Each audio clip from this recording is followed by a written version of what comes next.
नमस्कार प्रेक्षकांनो, या मालिकेच्या येणाऱ्या आठवड्यामध्ये अतिशय जबरदस्त आणि सुपर आणि डुप्पर असा ट्विस्ट आपण पाहणार आहोत। आणि स्वानंदी आता बेडरूममध्ये एकच धमाका करत समरला कसे आपले बनवते आणि बायकोचा हक्क दाखवून आता भयानक सत्याने स्वानंदी समरला आपल्याकडे ओढत दोघांमधले अंतर मिटवत सगळ्या मर्यादा ओलांडून स्वानंदी आता समरसोबत कसा प्रेमाचा हनीमून गाजवते। मल्लिका आणि अंशुमनला तोंडावर आपटून बेडरूममध्ये बायकोचा हक्क दाखवत समरला आपल्याकडे ओढून स्वानंदी ही हनीमून गाजवत आता राजवाड्यांच्या घरी कसे समरला आपल्याकडे आणते हे या व्हिडिओमध्ये आपण बघूयात। प्रेक्षकांनो, आत्तापर्यंत आपण बघितलेलं आहे की मल्लिकाने आत्तापर्यंत सगळं काही डाव खेळून फायनली आता स्वानंदीने आणि समरने एकमेकांच्या गळ्यात वरमाला घालून लग्नाची गाठ बांधलेली असते। तर एका पाठोपाठ एक डाव खेळून मल्लिका आता स्वानंदीला तोंडावर पाडून कसेही करून आता समरपासून लांब ठेवण्याचा प्रयत्न करत असते आणि त्यासाठी तिने तांदळाचं माप देखील लपून ठेवलेलं असतं। पण आता आजीच्या हुशारीने कमंडलूमध्ये तांदूळ घेऊन उजव्या पायाने आता सून बनवून आजीने आता स्वानंदीला गृहप्रवेश करून आतमध्ये आणलेलं असतं आणि आजीला आता समजलेलं असतं की तांदळाचं माप लपून ठेवणारी दुसरी तिसरी कोणी नसून ही मल्लिकाच आहे। त्यानंतर मात्र आता दुसऱ्या दिवशी स्वानंदीने पहाटे लवकर उठून गणपती बाप्पाची आरती घेत आता मोठ्या गजरामध्ये आता राजवाड्यांचं घर आनंदमय करून टाकलेलं असतं। पण त्याच वेळेस आता अंशुमनची झोपमोड झाल्यामुळे अंशुमनला खूप राग आलेला असतो आणि अंशुमनला राग येऊन अंशुमन आता स्वानंदीला यापुढे जर तुला काही करायचं तर आम्हाला विचारून करत जा आणि आमची अशी झोपमोड झालेली आमच्या घरात आम्हाला चालणार नाही। या घराची जे काही रूल्स आहे त्या पद्धतीनंच तू वागत जा वहिनी, असे अंशुमन आता स्वानंदीला बोलतो। पण स्वानंदीने जे काही केलं ते अगदी छान केलं आणि घरामध्ये सकाळी आरती घेऊन घरातील वातावरण आनंदमय केलं। यामुळे आजी खुश झालेली असते आणि भडकलेली आजी आता अंशुमनला आता त्याचा जाब विचारते आणि यापुढे स्वानंदीशी बोलताना विचार करून बोलायचं आणि नीट बोलायचं असा दम आता आजीने अंशुमनला भरवलेला असतो आणि त्यासाठी आजीने अंशुमनला आता स्वानंदीची माफी देखील मागायला लावलेली असते। आणि स्वानंदीने आज खूप वर्षानंतर आपल्या घरातलं हे वातावरण बदलून टाकलं। नाही तर तुम्हाला सूर्य सकाळी कधी उगवतो हे सुद्धा माहिती आहे का, असे आता आजी मल्लिका अंशुमनला सांगते आणि यापुढे दररोज सकाळी सगळ्यांनी उठून आरतीसाठी हजर राहायचा असा दमही आता आजीने सगळ्यांना भरवलेला असतो आणि स्वानंदीचं गोड तोंडाने कौतुक केलेलं असतं।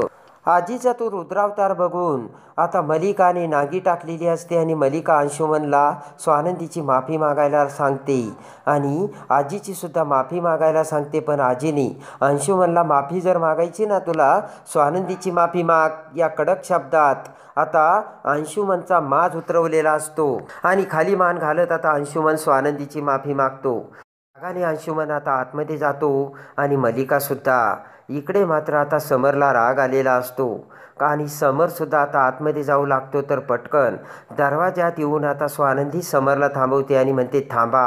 आणि त्यानंतर आता समर स्वानंदीकडे बघता स्वानंदी म्हणते की आरती घ्या। तेव्हा आता समर म्हणतो मी काही आरती घेणार नाही। तर आरती घेणं काही कंपल्शन नाही आहे ना। स्वानंदी म्हणते की आरती घेणं कंपल्शन नाही आहे, पण तुमचा राग माझ्यावरती आहे, तेव्हा माझ्यावरती असलेला हा राग तुम्ही देवावरती का काढता, तेव्हा आरती तर तुम्हाला घ्यावंच लागेल। समर म्हणतो घेणार नाही आणि समर पुढे जाऊ लागतो। तर तेवढ्यात पाठीमागून आजी कमरेला पदर खोचून तिथे येत म्हणते की पिंट्या, आणि लगेच आता आजी म्हणते की काही जर झालं तरी तुला आरती घ्यावा लागेल, देवावरती असा राग काढायचा नाही।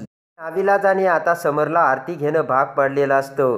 रागाने समर स्वानंदीकडे बघतो तेव्हा स्वानंदी देखील समरकडे बघते आणि समर आता रागाने आरती घेऊन तेथून आतमध्ये निघून जातो।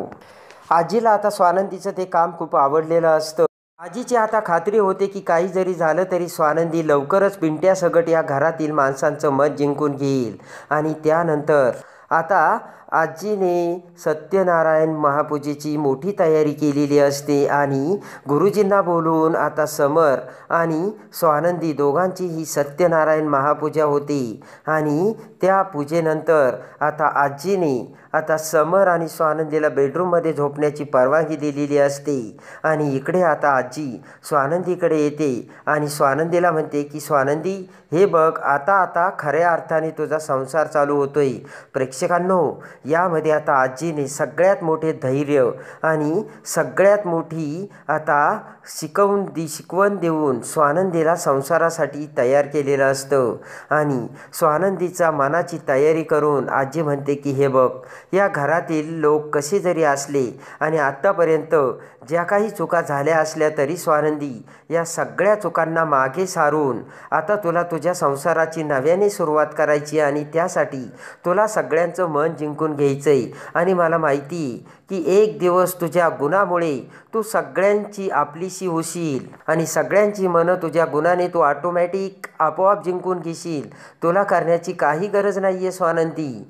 आणि तुझ्या वागणुकीतून आणि तुझ्या गुणातून तुझं चांगलं स्वच्छ नितळ प्रेम सगळ्यांच्या समोर नक्कीच येईल. आणि त्यामुळे आता स्वानंदीला धैर्य आलेलं असतं.